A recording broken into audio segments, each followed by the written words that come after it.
مولانا صاحب کے پاس جاتا ہوں آپ کا نقطہ لے کے کہ تاریخ تو ہماری روشن کر گئے لیکن حال ہمارا روشن ہم خود نہ کر پائے. یعنی اسلام زندہ ہوتا ہے ہر کربلا کے بعد. ہاں لیکن ہمارا حال درست نہیں ہوتا. ہر سال کربلا کو ہم یاد کرتے ہیں, حال درست نہیں ہوتا. اس کی کیا وجہ؟ میں سمجھتا ہوں کہ دو چیزوں کو آپ جدا کریں. ایک مسئلہ ہے جو معمولی نوعیت کے فرقہ وارانہ یا فقہی اختلافات ہیں جن سے صورتحال کبھی کشیدہ ہو جاتی ہے, ہوتی رہی. بر صغیر میں یہی ہوتا تھا, بڑے بزرگ درمیان میں پڑھتے تھے اور مسئلہ حل ہو جاتا تھا. اب بھی صورتحال وہی ہے, بلکہ اس سے بہتر ہے صورتحال کہ وہ لوگ جو کشیدگی پیدا کرنے والے ہیں وہ ایک کونے میں کھڑے ہو چکے ہیں, کھڑے کر دیے گئے ہیں, اور وحدت و اتحاد کے لیے جو کوشش کرنے والی قوتیں ہیں وہ سامنے ہیں. کوئی تعلق نہیں ہے یہ جو آپ کو روکا گیا کہ کل آپ نہ جائیں مارکیٹ کے اندر, اس کا کوئی تعلق نہیں ہے محرم الحرام سے, اس کا کوئی تعلق نہیں ہے فرقہ وارانہ اختلاف سے. وہ الگ ہے, یہ سلسلہ ہی الگ ہے. دو کو الگ الگ رکھیں. یہ تو پورے ملک کی صورتحال ایک مدت سے ایک تباہی کی طرف ملک جا رہا ہے اور ایک منصوبے کے تحت اس ملک کو چلایا جا رہا ہے. کوئی بتانے والا نہیں ہے کہ یہ کون لوگ ہیں, ان کے پیچھے کون ہے, ان کی پشت پر کون ہے. کس کا منصوبہ ہو سکتا؟ جی کس کا منصوبہ؟ کسی کا ہو سکتا ہے. کس کی سازش؟ جی میں اگر بات کہوں گا تو میری انفرادی بات ہو جائے گی. میں نے سانحہ عاشور کے بعد میں نے کہا تھا اور اب تک میں کہہ رہا ہوں, میرا اصرار ہے اس بات پر کہ اعلیٰ سطحی عدالتی کمیشن قائم کریں. اس وقت ادارہ ایک ہی ہے جس کے پاس ہم جا سکتے ہیں اور یہ بتائیں کہ حقائق کیا ہیں, یہ لوگ کون ہیں.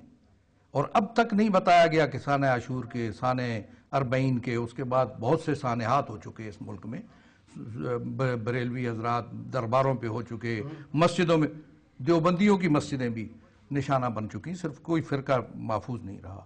اور پھر بازار بھی, مارکیٹیں بھی, جی ایچ کیو بھی, فلاں بھی. بتائیں یہ لوگ کون ہیں, یہ کیا ہو رہا ہے اس ملک کے اندر, کہاں لے جایا جا رہا ہے اس ملک کو, کون ہے لے جانے والا. حقائق لائیے منظر عام پہ. میں بات کہوں گا تو وہ ہوا میں چلی جائے گی, ایک فرد کی بات ہے جی, ایسے کہہ رہے ہیں. لیکن کوئی تعلق نہیں ہے محرم الحرام کے مسئلے.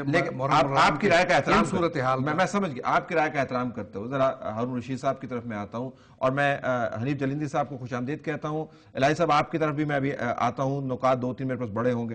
ہارون صاحب, تو ہم پھر اس کا مطلب ہے یہ کسی اور کی ذمہ داری ہے جو ہمارے ساتھ ہو رہا ہے, ہم نے خود جو مذہب کے ساتھ اپنے اسلاف کی قربانیوں کے ساتھ کیا, ہمارا اس میں قصور نہیں ہے, ہم بالکل صاف ستھرے ہیں, ہمارے ہاتھ نہیں, ہمارا قصور ہے نہیں, ہم فیس نہیں کرتے, ہم اس پہ کھل کے ڈیبیٹ تک کرنے کے لیے تیار نہیں ہیں. یہ مسئلہ جو ہے اتنا سمپل تو نہیں ہے لیکن اتنا پیچیدہ بھی نہیں ہے کہ اس کو سمجھا نہ جا سکے. یہ پراکسی وار ہے, اس میں انڈیا انوالو ہے, اس میں مجھے تو لگتا ہے امریکہ, مجھے پورا یقین ہے, اگرچہ اگر مجھے معلوم ہوتا تو میں کچھ شواہد بھی لاتا کہ امریکی اخبارات میں اس طرح کی چیزیں چھپی کہ عراق میں شیعہ سنی کشمکش میں امید کی ایک کرن ہے. امریکی میڈیا کا بڑا رول آپ کو پتہ ہے اہم ہے, اور بعض چیزیں فورن پالیسی پہ پینٹاگون سے آتی ہیں, سیکورٹی کونسل سے آتی ہیں اور CIA سے آتی ہیں. ہم نے ایک قوم کی حیثیت سے اپنے آپ کو شناخت نہیں کیا, اپنی شناخت پہ اصرار نہیں کیا, اپنے دروازے بند نہیں کیے. عرب یہاں اپنا کھیل کھیلتے ہیں, ایرانی انفلوئنس بھی ہے اور انڈینز کے کارندے مہرے بھی ہیں. جنرل پرویز مشرف نے اپنی کابینہ کے ارکان کو بتایا کہ ایک مولوی صاحب اندرا گاندھی سے نقد پیسے لے کر آئے تھے, ان کا نام بھی بتایا. ہم ان لوگوں کو شناخت کر سکتے ہیں. یہ جو بڑی مذہبی سیاسی جماعتیں نون جو ہیں وہ تو ٹیررزم میں ملوث نہیں ہیں, مگر بعض مکاتب فکر کے بعد گمراہ لوگ, پورا مکتب فکر دیکھیے, ہر آدمی شیعہ ہو, سنی ہو, وہابی ہو, بریلوی, کوئی بھی ہو تو محب وطن ہوتا ہے عام آدمی. اور اس میں مگر یہ ہے کہ ایک پولیٹیکل ایجنڈے کے لوگ ہیں, وہ عرصے سے چلا آتا ہے, اس میں انڈین انفلوئنس ہے, اس میں افغانستان کا عمل دخل ہے. بہت کھول کے اس لیے میں بیان نہیں کر رہا کہ جس چیز سے فساد پیدا ہوتا ہے اس سے بچنا چاہیے, لیکن ہم انہیں جانتے ہیں, وہ اسٹیٹ کو تسلیم نہیں کرتے. انہوں نے وہ اسے کہتے ہیں ہم یہاں اسلامی جمہوریہ خراسان بنائیں گے. وہ لوگوں کو تربیت دیتے ہیں, لوگوں کی برین واشنگ کرتے ہیں, انہیں کہتے ہیں کہ خودکش حملے میں ملوث ہو گئے, خودکش حملہ کرے گے تو سیدھے جنت میں جاؤ. اچھا, میں آپ سے قطع کلامی, میں ذرا حفیظ جلیندی صاحب کو ڈیبیٹ میں انوالو کروں, آپ ہی کا نقطہ پروفیسر صاحب آپ کا بھی. حفیظ صاحب, حنیف صاحب بہت شکریہ آپ نے ہمیں جوائن کیا. یہ ہمیشہ میں کہتا ہوں کہ پروگرام کے اندر جب بھی بات کسی ایسے نقطے کی طرف جاتی ہے جو متنازع ہو تو اس کے اندر ایک وہ آ جاتا ہے, ہم وہ کے اوپر تمام ذمہ داری ڈال دیتے ہیں, وہ لوگ ہیں, وہ سازش ہے. میں آج آپ سے گزارش کرنا چاہتا ہوں کہ ہم نے خود اپنے کانوں سے اور اپنی آنکھوں سے بیانات سنے بھی ہیں اور ہم نے اعمال دیکھے بھی ہیں جو ہمارے اپنے لوگ کرتے ہیں، جو فرقہ واریت کو فروغ دیتے ہیں۔ ہم ان کی نشاندہی کیوں نہیں کرتے اور ان کو وہ کہہ کے کونے میں کیوں کھڑا کر دیتے ہیں؟ بسم اللہ الرحمن الرحیم۔ میں سب سے پہلے برادر مکرم طلعت حسین صاحب آپ کا شکر گزار ہوں۔ دیکھیے، میں یہ سمجھتا ہوں کہ فرقہ وارانہ اختلافات یا فقہی اختلافات یا مسلکی اختلافات یہ کوئی بری بات نہیں ہے، اور یہ ہر معاشرے میں، ہر سوسائٹی میں ہے، ہر مذہب میں ہے، ہر دور میں ہے، ہر ملک میں ہے، ہر کنٹری میں ہے۔ اصل لمحہ فکریہ اور پریشان کن فرقہ وارانہ فسادات ہیں اور مخالفت ہیں۔ جہاں تک ذمہ داری کی بات ہے، اس کے ذمہ دار ہم بھی ہیں اور ہمارے علاوہ بہت سی قوتیں بھی ہیں۔ ہمارے ہاں دو بڑے مسئلے ہیں، ایک یہ کہ جو آپ نے نشاندہی کی کہ وہ لوگ ایسا کرتے ہیں، اور دوسرا ہمارے ہاں آئی تھنک۔ میں سمجھتا ہوں آئی تھنک میں ایک بڑا فتنہ ہے کہ ہم اپنی رائے کو حرف آخر سمجھتے ہیں اور اپنے خیال اور رائے کو ہم وحی کا درجہ دیتے ہیں۔